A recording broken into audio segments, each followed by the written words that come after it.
साथी वे 9 थे, 9 के 9 गूंगे बहरे।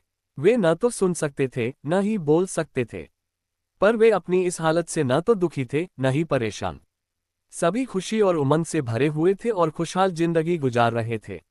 वजह सब के सब पढ़े लिखे और रोजगार से लगे हुए थे। अनंत व अनिल रेलवे की नौकरी में थे तो विकास और विजय बैंक की नौकरी में। प्रभात और प्रभाकर पोस्ट ऑफिस में थे तो मुकेश और मुरारी प्राइवेट फर्मों में काम करते थे।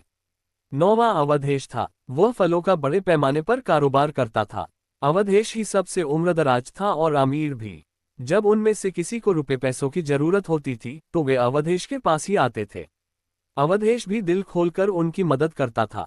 जरूरत पूरी होने के बाद जैसे ही उनके पास पैसा आता था वे अवधेश को वापस कर देते थे। वे 9 लोग आपस में गहरे दोस्त थे और चाहे कहीं भी रहते थे, हफ्ते के आखिर में पटना की एक चाय की दुकान पर जरूर मिलते थे। पिछले 5 सालों से यह सिलसिला बदस्तूर चल रहा था। वे सारे दोस्त शादीशुदा और बाल बच्चेदार थे। कमाल की बात यह थी कि उनकी पत्नियां भी मूक और बधिर थीं। पर उनके बच्चे ऐसे न थे। वे सामान्य थे और सभी अच्छे स्कूलों में पढ़ रहे थे। सभी दोस्त शादी समारोह, पर्व त्योहार में एक दूसरे के घर जाते थे और हर सुख दुख में शामिल होते थे। वक्त की रफ्तार के साथ उनकी जिंदगी खुशी से गुजर रही थी कि अचानक उन सबकी जिंदगी में एक तूफान उठ खड़ा हुआ।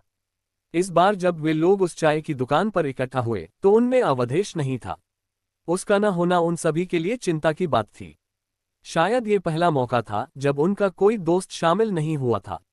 वे कई पल तक हैरानी से एक दूसरे को देखते रहे। फिर अनंत ने इशारों इशारों में अपने दूसरे दोस्तों से इसकी वजह पूछी, पर उनमें से किसी को इसकी वजह मालूम न थी। वे कुछ देर तक तो खामोश एक दूसरे को देखते रहे। फिर अनिल ने अपनी जेब से पेन और पेंसिल निकाली और उस पर लिखा, ये तो बड़े हैरत की बात है कि आज अवधेश हम लोगों के बीच नहीं है। जरूर उसके साथ कोई अनहोनी हुई है। लिखने के बाद उसने पैड अपने दोस्तों की ओर बढ़ाया। उसे पढ़ने के बाद प्रभात ने अपने पैड पर लिखा, पर क्या, इसका तो पता लगाना होगा। पर कैसे? अवधेश को मैसेज भेजते हैं। सब ने रजामंदी में सिर हिलाया। अवधेश को मैसेज भेजा गया। सभी दोस्त मैसेज द्वारा ही एक दूसरे से बात करते थे जब वे एक दूसरे से दूर होते थे। पर मैसेज भेजने के बाद जब घंटों बीत गए और अवधेश का कोई जवाब न आया तो सभी घबरा से गए। सभी ने तय किया कि अवधेश के घर चला जाए। अवधेश का घर वहां से तकरीबन 5 किलोमीटर दूर था। अवधेश के 8 दोस्त उसके घर पहुंचे। उन्होंने जब उसके घर का दरवाजा खटखटाया तो अवधेश की पत्नी आभा ने दरवाजा खोला। दरवाजे पर अपने पति के सारे दोस्तों को देखते ही आभा की आंखें आंसुओं से भरती चली गईं। आभा को यूं रोते देख उनके मन में डर के बादल घुमड़ने लगे। उन्होंने इशारों इशारों में पूछा, अवधेश है घर पर? आभा ने सहमति में सिर हिलाया। फिर उन्हें लेकर अपने बेडरूम में आए। बेडरूम में अवधेश चादर ओढ़े आंखें बंद किए लेटा था। आभा ने उसे झकझोरा। उसने सभी दोस्तों को अपने कमरे में देखा तो उसकी आंखों में हैरानी के भाव उभरे।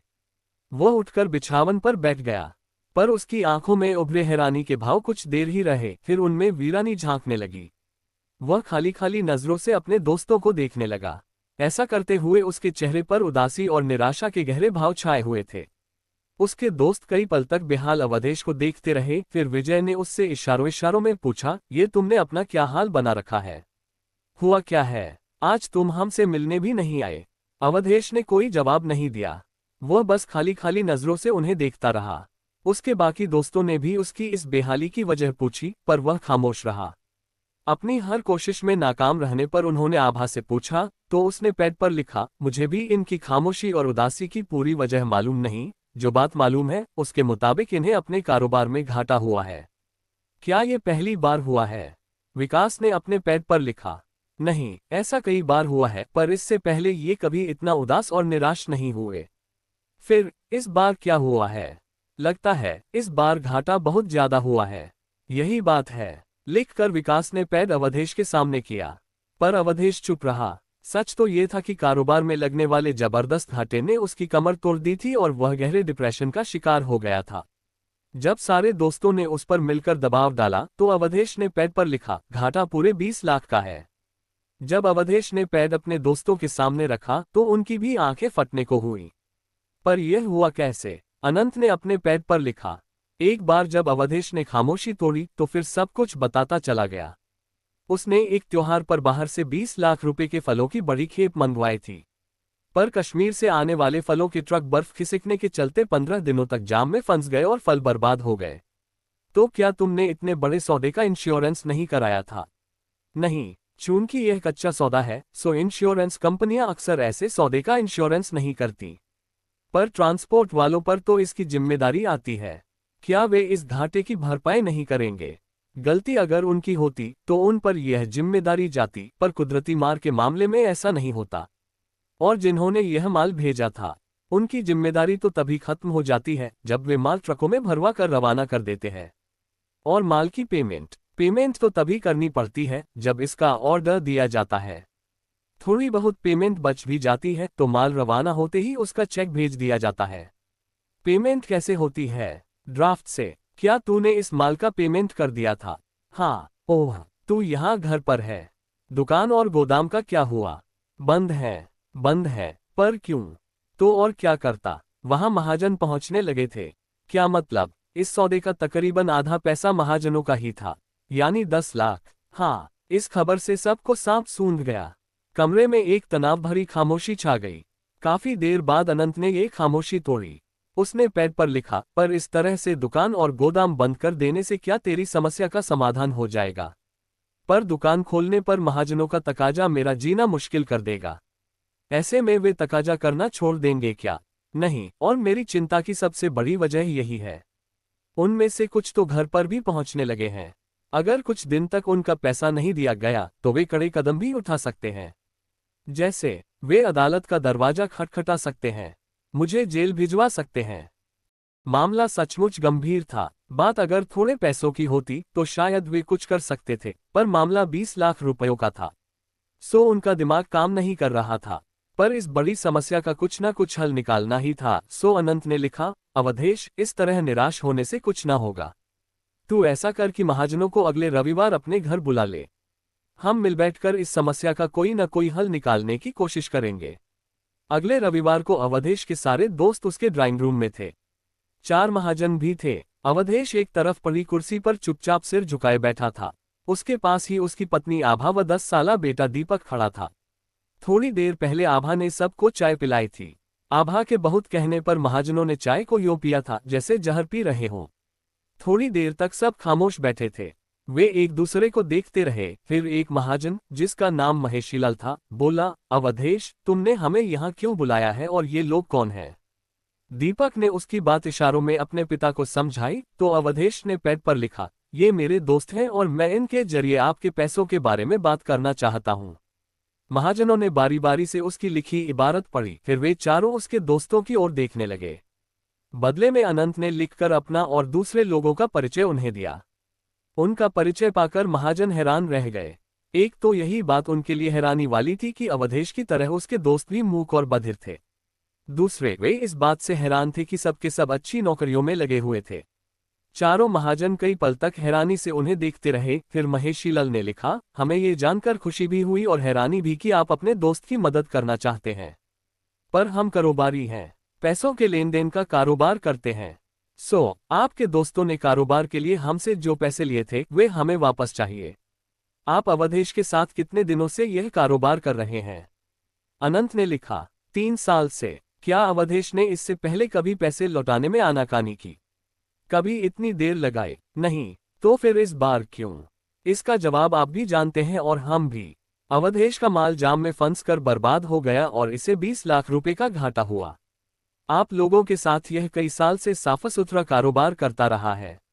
अगर इसने आप लोगों की मदद से लाखों रुपए कमाए हैं तो आपने भी इसके जरिए अच्छा पैसा बनाया है। अब जबकि इस पर मुसीबत आई है, तब क्या आपका ये फर्ज नहीं बनता कि आप लोग इस मुसीबत से उबरने में इसकी मदद करें? इसे थोड़ी मोहलत और माली मदद दें ताकि यह इस मुसीबत से बाहर आ सके।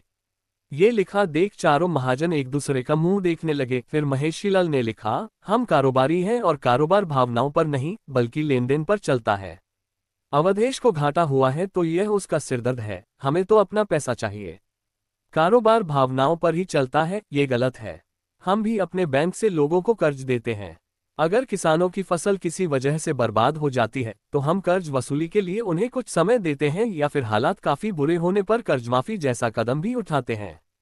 आप अगर चाहें तो अवधेश के खिलाफ केस कर सकते हैं, उसे जेल भिजवा सकते हैं। पर इससे आपको आपका पैसा तो नहीं मिलेगा। दूसरी हालत में हम आपसे वादा करते हैं कि आपका पैसा डूबेगा नहीं।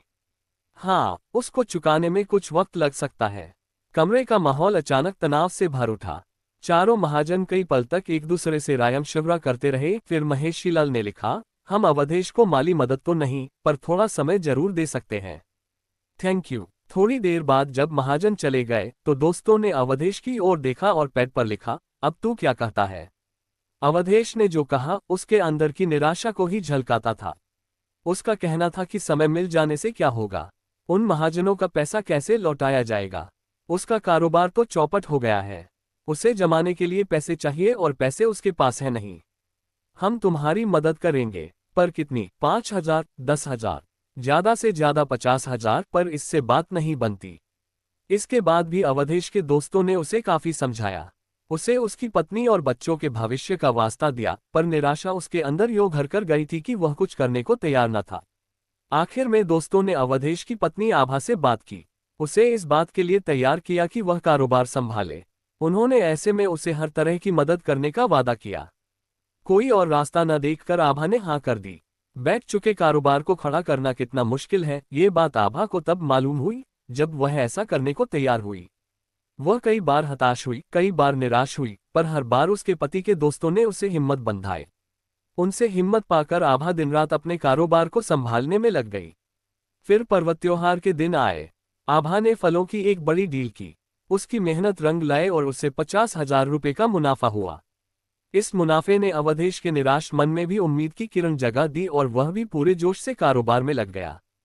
किस्तों में महाजनों का कर्ज उतारा जाने लगा और फिर वह दिन भी आ गया जब उनकी आखिरी किस्त उतारी जानी थी। इस मौके पर अवधेश के सारे दोस्त इकट्ठा थे। जगह वही थी, लोग वही थे, पर माहौल बदला हुआ था। पहले अवधेश और आभा के मन में निराशा का अंधेरा छाया हुआ था, पर आज उनके मन में आशा और उमंग की ज्योति थी। महाजन अपनी आखिरी किस्त लेकर ड्राइंग रूम से निकल गए तो आभा अवधेश के दोस्तों के सामने आए और उनके आगे हाथ जोड़ दिए। ऐसा करते हुए उसकी आंखों में खुशी के आंसू थे। अवधेश ने पैड पर लिखा, दोस्तों, मैं समझ नहीं पा रहा हूं कि आप लोगों का यह एहसान कैसे उतारूंगा। उसके दोस्त कई पल तक उसे देखते रहे। फिर अनंत ने लिखा, कैसी बातें करता है तू। दोस्त दोस्त पर एहसान नहीं करते, सिर्फ दोस्ती निभाते हैं, और हमने भी यही किया है। थोड़ी देर वहां रहकर वे सारे दोस्त कमरे से निकल गए। आभा कई पल तक दरवाजे की ओर देखती रही, फिर अपने पति के सीने से लग गई।